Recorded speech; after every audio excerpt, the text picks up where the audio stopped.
as we are just discussing that your book really navigates through the lives of teens and their addiction to social media, games, and substances. So, what led you to research and write a book, which is such an explosive subject and such a relatable subject? Something which has been close to our heart the entire last year and even before so.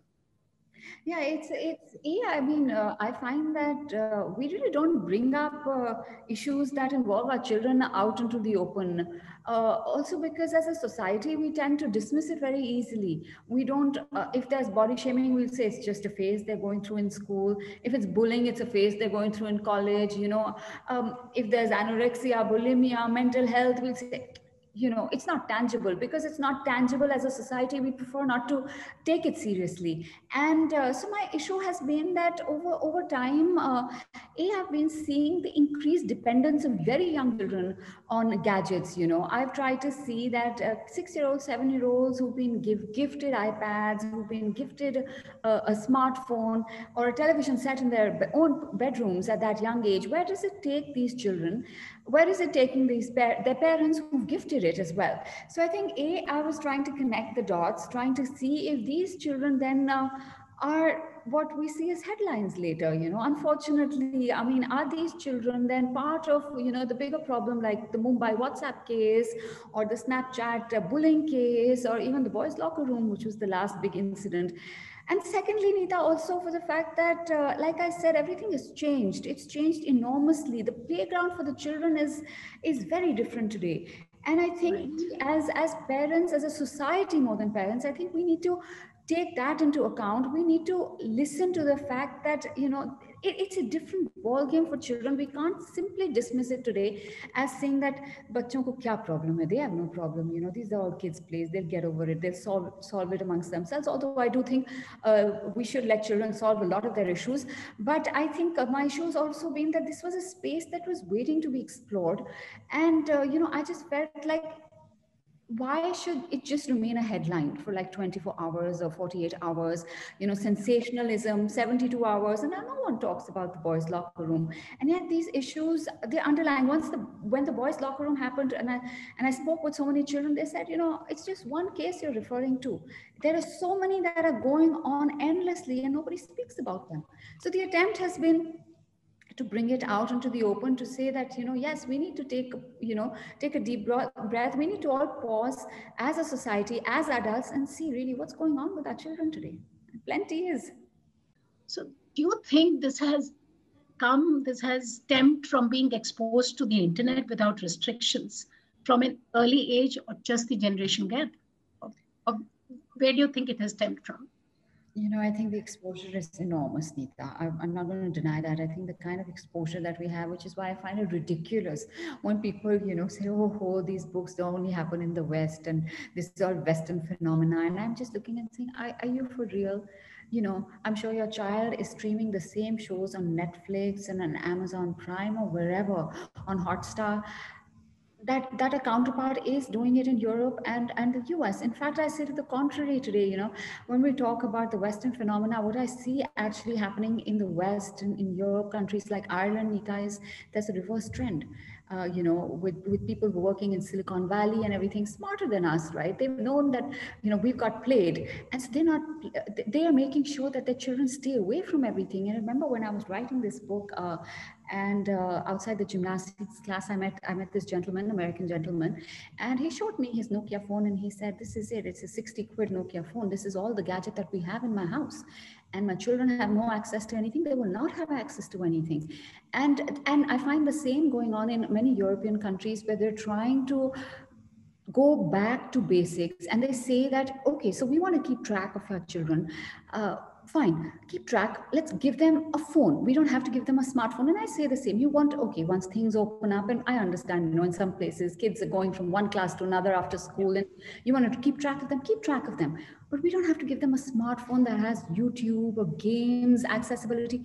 You want to keep track, give them a phone. Give them a phone that is a regular phone. You call them, you find out where are you, and carry on. We've given in too much too early to them. And I think we need to take stock, because I found that kids who were given a gadget too early, now when I find that parents are trying to take it back, they're finding it very, very tough going. They're not being able to take back these gadgets at the age of 13, 14, because kids are resisting it. It's become part of their lifestyle. And as much as we can fight it, I would say honestly, fight the battle. It's worth it. Keep my child every year, she says, a phone next year. Yes. Now 13, you've got to give it, mama. Yes, yes. You promised me. Yes, yes. We'll see. We'll see. I'm a mother. I'm allowed to change my mind. But like I said, the pressure is enormous, and you can't have them ostracized as well. So there's a give and take as well. And give and take to me is give the phone, but take away everything else from it. Right. But, how does one deal with the loneliness which has crept in, especially as a default of the pandemic which happened? Children are mostly still at home, and still the coronavirus still is taking maybe some new strain, and we are still getting some containment zones, at least in Faridabad once again. So how do you think we deal with that? How do you feel this alienation starts, this loneliness starts? And that's when they start, we have to get to the stem of the problem. I actually think that in a roundabout way, Anita, this is going to be a hard lesson for everybody to learn, because when I started writing the book before the pandemic, I would talk to children, and all the children are just sitting with a gadget alone. Play dates, you could see 5 children sitting with a separate gadget. No one's talking to themselves, and you're like, listen, stop, right? And now a year and some months later, what do the children want? They just want to get out, get and go to the park and meet a friend. That's all they're craving for, right? They're craving for a play date. If you tell them go meet a friend, they'll drop that gadget like this today. And I think it's been a very hard lesson, and I hope we learn from that there's no substitute. I mean, I'm very scared for that social isolation, Anita, that our children have gone through, sitting with a gadget with no access to anything else, with no interactions. It's a bit worrying. And my younger one started school now. My elder one has also, but the younger one, when she started school, and that's again a reflection of how we deal with things as adults. When the pandemic happened, we as adults immediately went into this whole, our reaction was all about ourselves. If you notice, what are we going to do? Oh gosh, we've got to work from home. What are we going to do? Oh my God, how are we going to do our groceries? How are we going to do our fitness? Okay, we'll do it on Zoom. We'll do our yoga trainers, everything on Zoom. We're going to bake. We're going to have to cook. Our help is not coming. Everything was about us.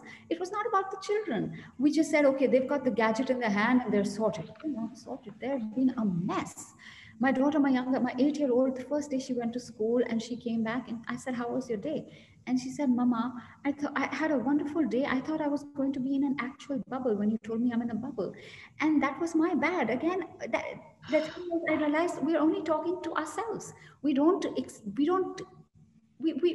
the children on so many levels. And it was such a basic level that I presume she knew what a bubble was. But she was an 8-year-old and she had no idea.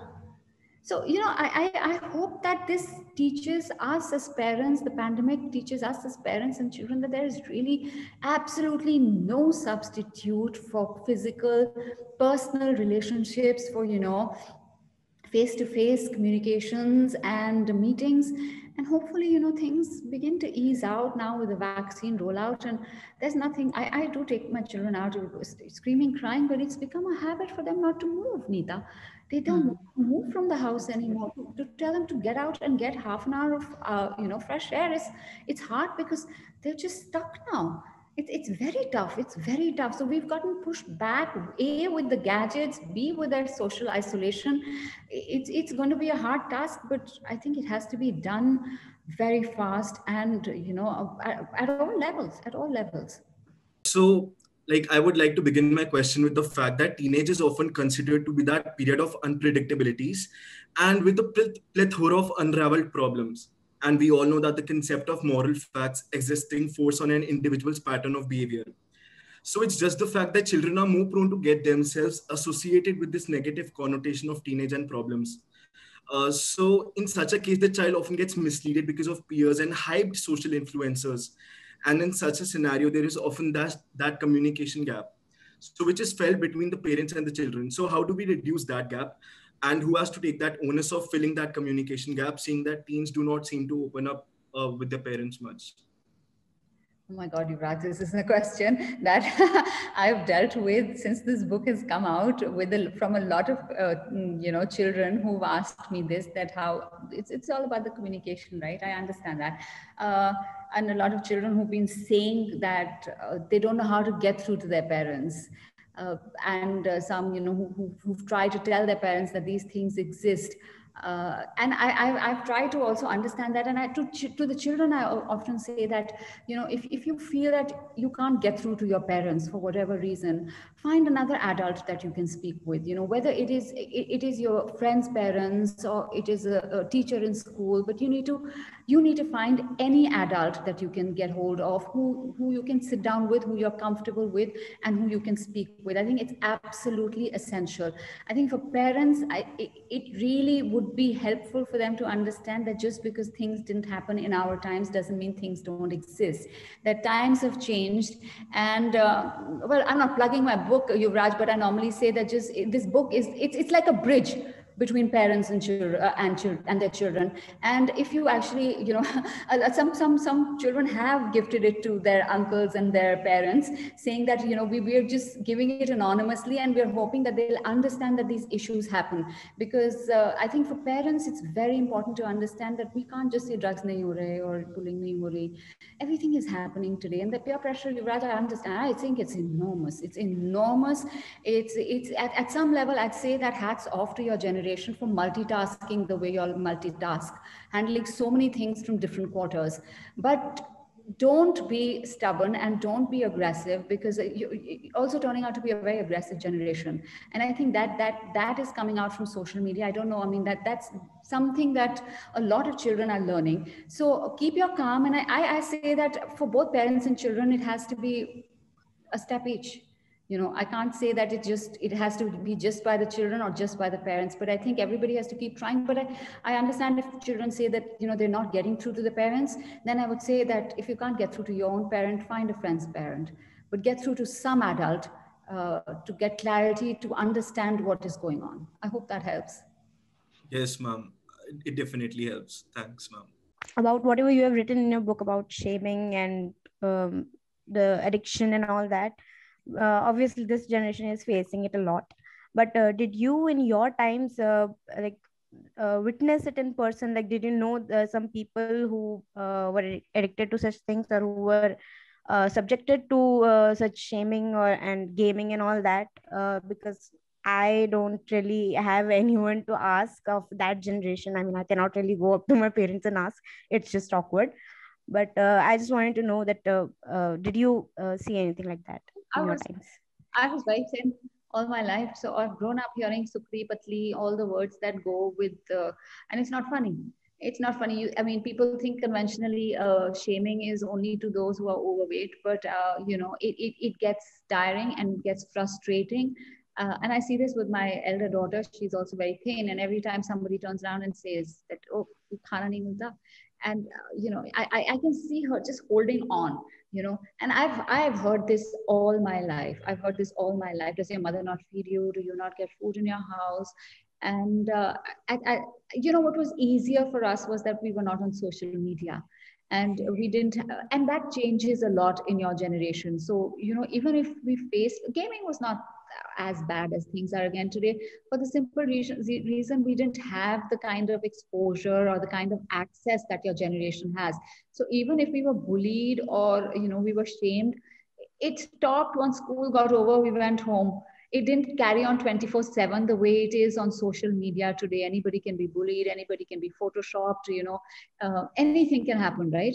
And so things, it's not like drugs didn't happen, or these kind of issues didn't happen. They did happen in our times, but not to the extent that they are today, because we did not have the kind of exposure that you all have today at all. We barely had like one serial or drama to watch in a week.